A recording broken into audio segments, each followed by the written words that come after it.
Saya pekerjaan Anda ini barokah.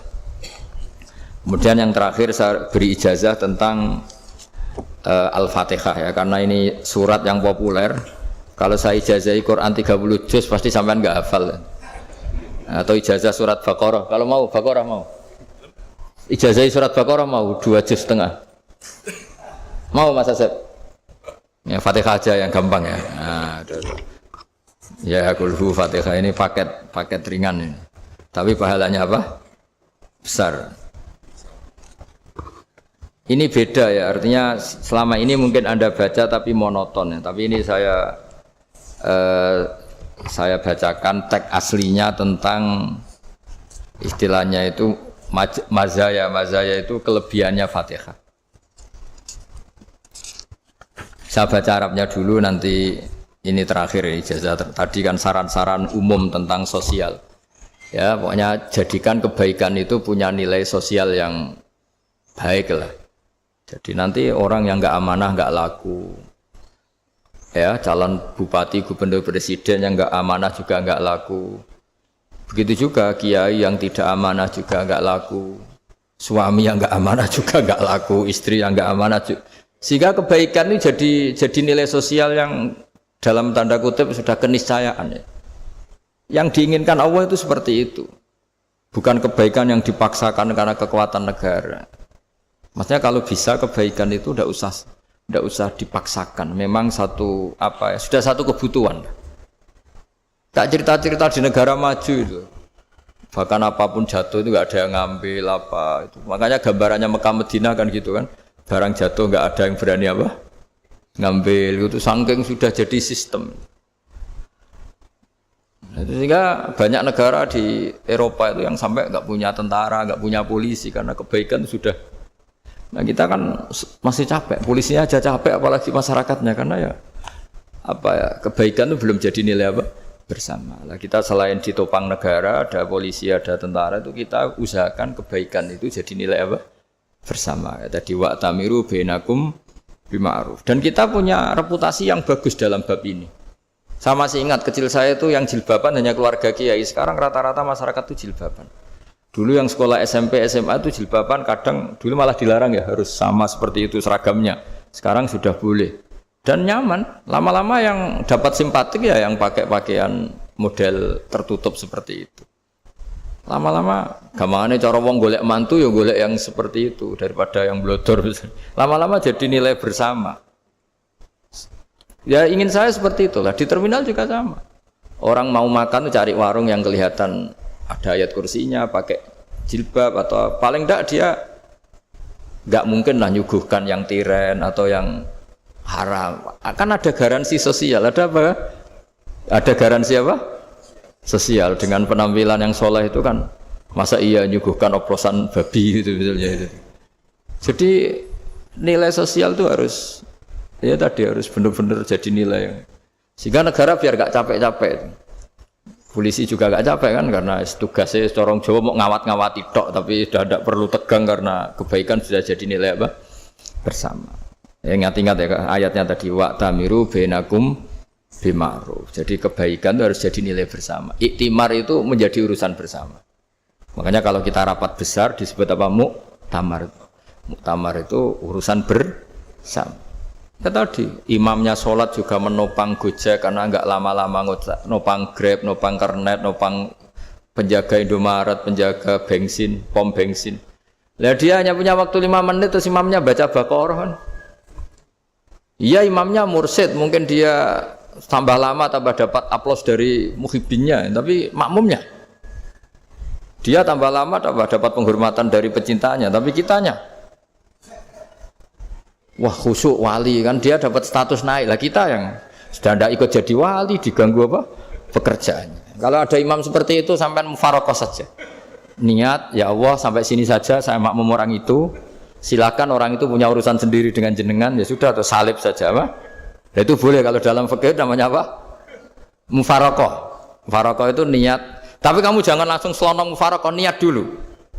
Pamit sama Allah bahwa sekarang mau mufaroqah. Tapi ya jadi sholat yang aneh kan, imamnya masih rukuk, kamu terus sujud, terus apa-apa selesai ya.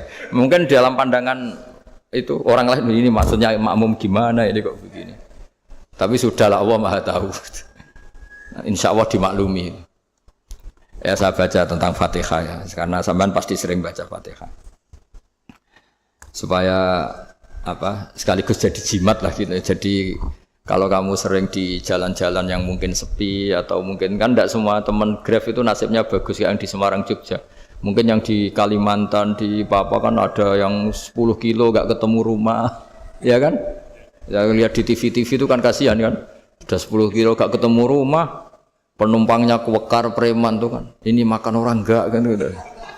Kan ujiannya dua. Kalau penumpangnya cantik itu ya kecoba syahwat, kalau preman takut. Jadi orang itu selalu ujian itu. Sing sedengan itu kan jarang orang itu. Jadi kalau penumpangnya perempuan cantik ujiannya itu syahwat, kalau preman ujiannya ketakutan. Kalau orang yang lemah bawa uang ujiannya kamu ingin garong. Jadi hidup itu memang semuanya ujian. Liyabluwakum ayyukum ahsanu amala.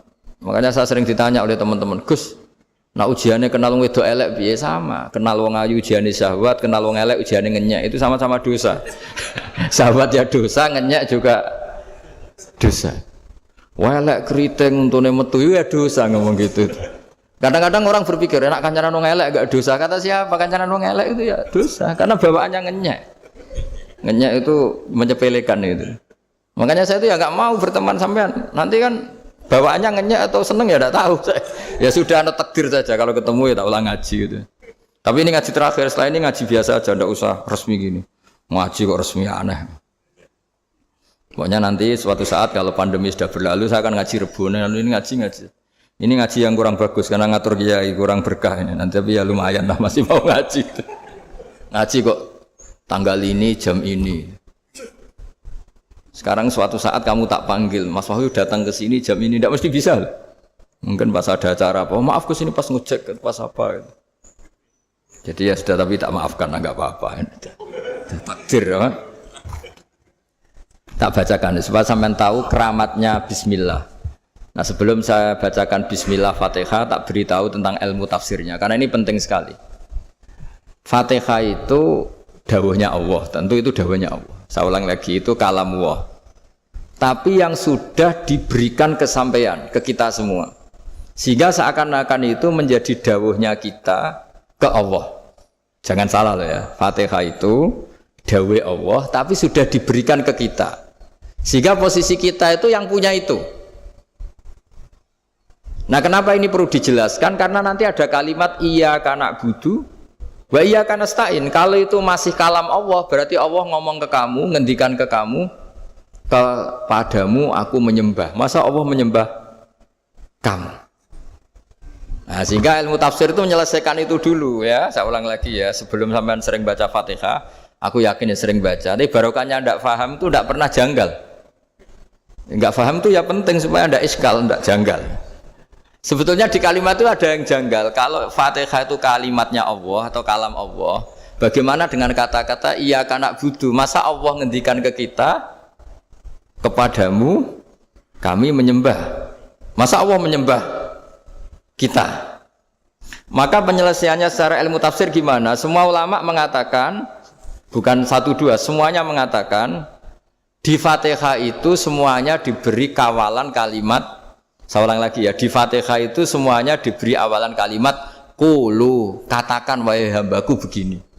Ya, katakan wahai hambaku begini.